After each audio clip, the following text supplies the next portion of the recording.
የሽግግር መንግስትን በተመለከተ የሽግግር መንግስት የሚሉ ሰዎች የሽግግር መንግስት አቋቁመው ሀገር ለማፍረስ ያቀዱ የአገር ጠላቶች ፕሮጀክት ነው። የአገር ጠላቶች ፕሮጀክት ነው። እኔ ፌስቡክ ላይ ጻፍኩታል።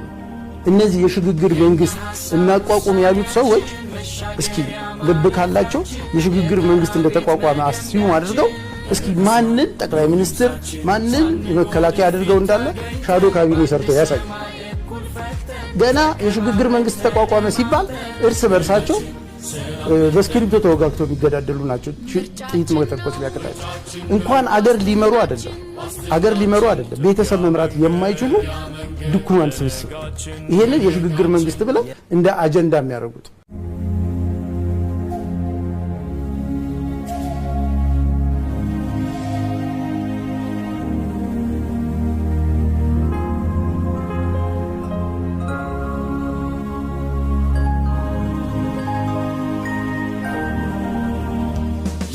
ሐሳብ ውሳኔያችን መሻገሪያ ማለፊያችን የጋራ ቤት መገንቢያችን ያረከስማ ነው ድምፃችን ሳንጎድል ፊት ተገኝተን በአንድ ሰማይ እኩል ፈክተን ተከባብረን ተደማምጠን በነጋችን ሰላም መርጠን ምርጫችን ነው ዋስትናችን ጥርጊያ መንገድ ለነጋችን የራሳችን ውሳኔ ያለን አስተውለን እንመርጣለን አንቀርም ተዘናግተን እንመርጣለን ቀድመን ወጥተን በውሳኔ በምርጫችን እንኮራለን በድምፃችን